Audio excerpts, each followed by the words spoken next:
Sa panahon ng kolonisasyon ng mga Kastila, ang bayan ng Pilipinas ay nasa ilalim ng panunupil at pang-aapi. Nabuo ang mga kwento ng paghihirap, sakripisyo at revolusyon. Ang pakikibaka, ang katarungan at ang layunin ng kalayaan. Ang kanilang laban ay hindi lamang para sa sarili, kundi para sa bayan.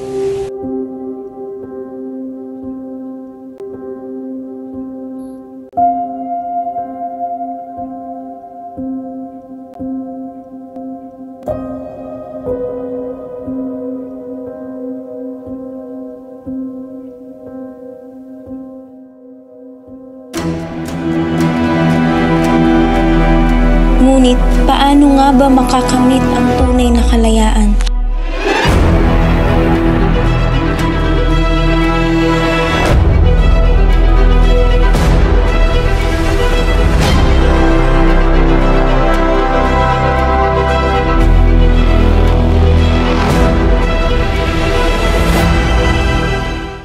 Mas gugustuhin ko pang mamatay kaysa pagsamantalahan ng isang makapangyarihan.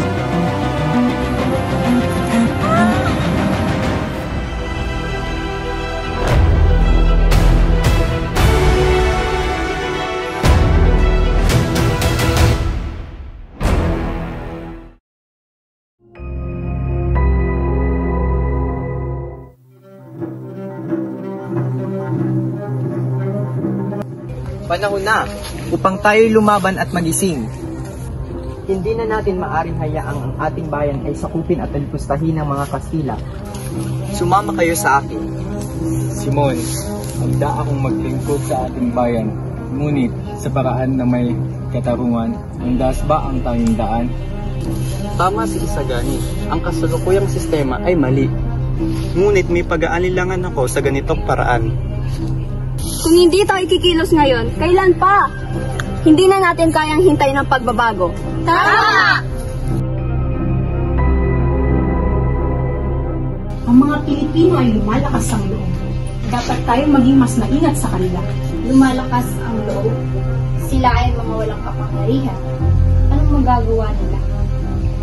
Ngunit hindi natin dapat magiging ang panatanggal. Magiging mabuti kung tayo ay magiging magpapagod. Ang lupaing minana ko ay kinuha nila. Walang awang pinabayaan na ang aking pamilya. Kailan ba tayo magtitiis ng ganito?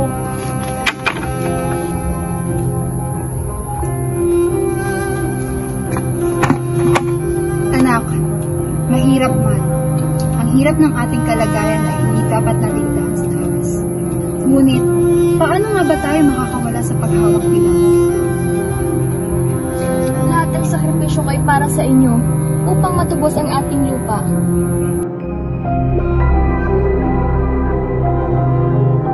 Ang sistema ng edukasyon nila ay isa lamang instrumento ng pang-aapi. Ano pang halaga ng aking pag-aaral kung walang kalayaan? Pero hindi ba't may mga Kastila rin ang gusto ng pagbabago? Ako'y sumusuporta sa inyong mga adhikain. Salamat sa lahat. Ngunit hindi sapat ang salita lamang. Kailangan natin lahat ng pagkilos.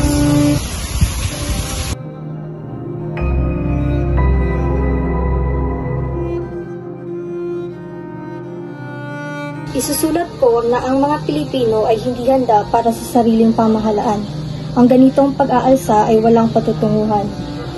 Ngunit kailangan na natin maipakita na tayo ay bukas sa pagbabago. Ito ay pawapang kasinungalingan.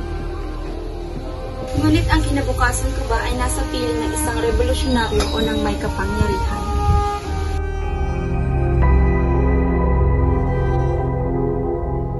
Kung ikaw ay magiging pinuno ng revolusyon, paano natin matitiyak iyong mga adikain ay para sa ikabubuti ng iyong bayan? Ang aking paghihiganti ay para sa lahat ng mga Pilipino. Hindi lamang ito para sa akin. Basilio, may mga sakripisyo tayong kailangan gawin. Ako'y nag-alay ng lahat para sa pamilya ko at ikaw naman ay nag-aaral para sa kinabukasan ng bayan.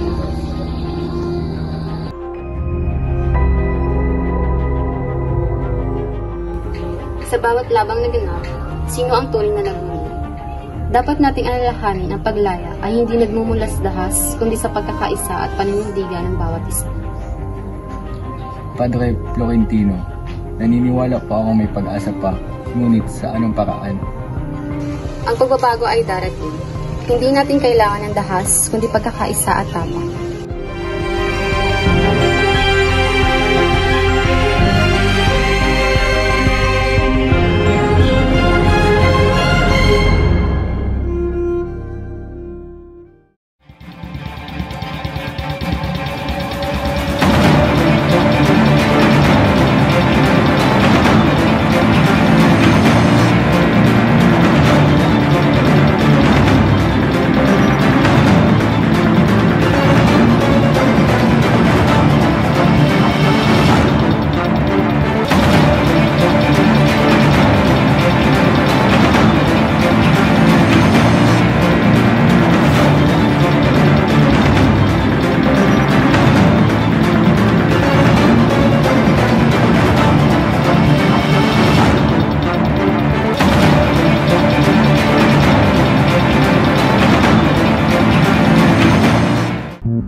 Julie! Sa bawat Ops. Tingin sa camera.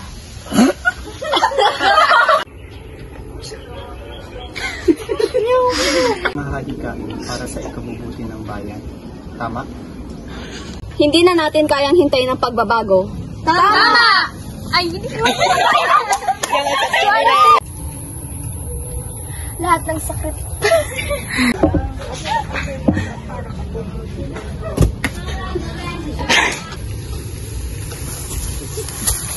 Muna na magturo ka.